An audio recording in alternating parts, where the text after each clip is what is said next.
Hey guys, I'm Andrea Dunlop, and this is the second in my new series all about how to launch your book. So in case you missed it, last week I covered your in-house publicity and marketing team. So those are the folks that you're going to be working with within your publisher to launch your book into the world.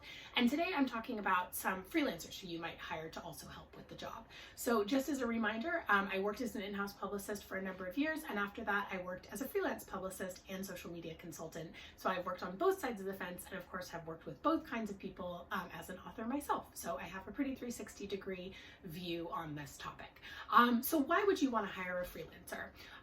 Most of the time, as I kind of talked about in the end of last week's video, in-house people, they're great, they're passionate, they're creative, they're smart, but your book is one of many that they're working on. And so sometimes, you're not going to get as much attention as you would wish. And if I'm being totally frank, most authors that I've met have not been completely satisfied with their publisher's efforts on their behalf.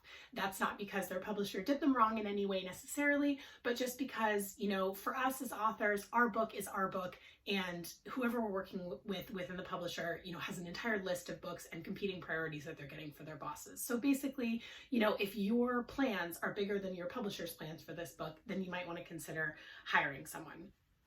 So I'm going to go through just a few of the people that you might think about hiring and kind of some of the pros and cons as I see it.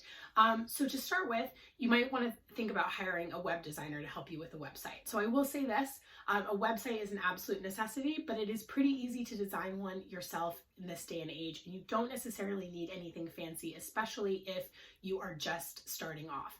So I find Squarespace really easy to use. I had a website on Squarespace that I designed myself for a number of years, and that did just fine. I'm going to leave a link in the Facebook group to a great article on janefriedman.com that talks all about kind of the different elements that you might want to include on a website for an author, in terms of events and places to buy your book, etc. So that makes a really good checklist if you're just designing one yourself. The platform I really like best is Squarespace. I think it is so easy to use. I am not a techie person, so that has worked great for me. I did end up hiring a web designer. His name's Josh Shane. He's fantastic. Again, I'll leave his info in the Facebook group, but I did actually end up hiring someone to do a more professional looking website for me around book 2, and that was a bit more of an investment. I think he did a really great job, but that's still on Squarespace, and I actually mostly update it myself. So I think this one really comes down to a question of budget. I think you can have a really simple, decent looking website that you do yourself, but it might be worth the money, especially if you are several books in. So another person whose job I'm pretty familiar with, you might hire a social media and sort of marketing branding consultant.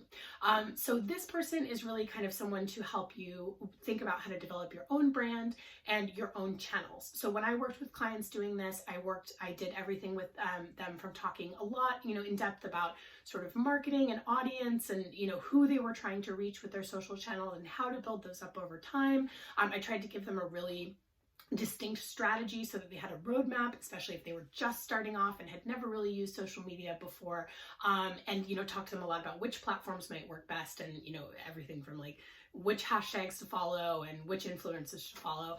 If you are really comfortable on social media already, you might not need this. If you really feel lost, you might want this. Again, a lot of these questions are going to come down to budget. So the big one that most people ask me about is whether or not they should hire an outside publicist to work along with their in-house team.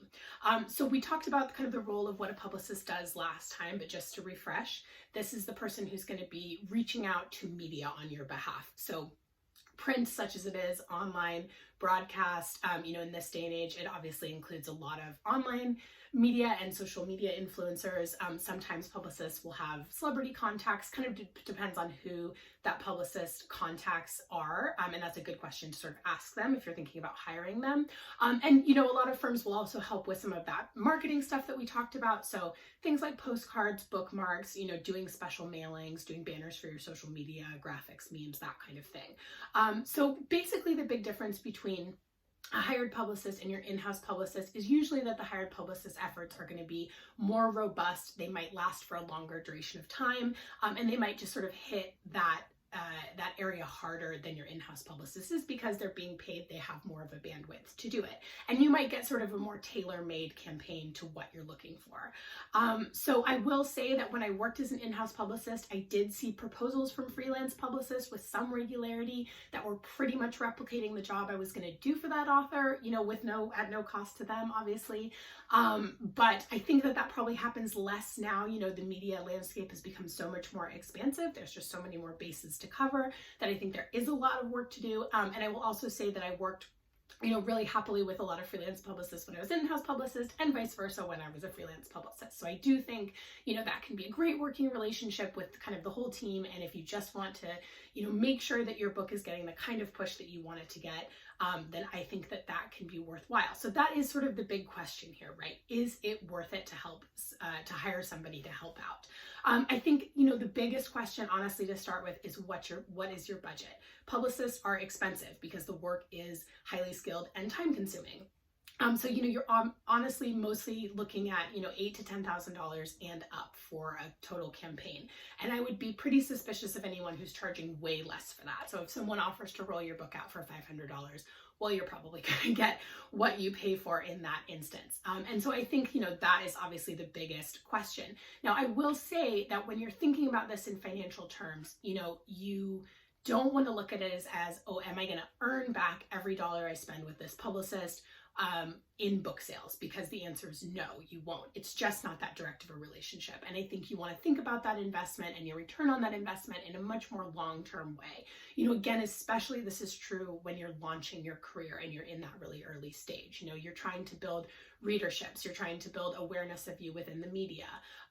So these things, take time, and that can be, an investment that you make on the first book could not pay off until many years later. And so I think it is definitely looking at these in a, really, really long-term way. So I think, the bottom line when you're hiring anybody to do any job for you that is not, being handled by your publisher, it's kind of like these 3 points. Definitely make sure you can comfortably afford it. I've seen a lot of authors lose a lot of sleep over spending money, or parts of their advance that they really didn't have to spend on these people because they didn't want to take the chance.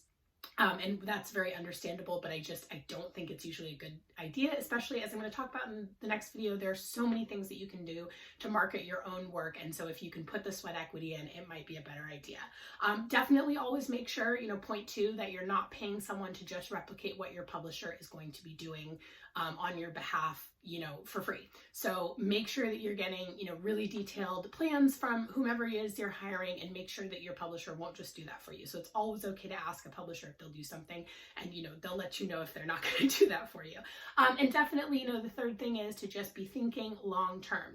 Novelist careers in particular are really built over the course of many books. So never be thinking about it as a one-for-one. I just think that's really the wrong way to look at it. Okay, so as always, leave your comments and questions here and in the Facebook group. And next week, I'm going to be covering what you can and should consider doing yourself.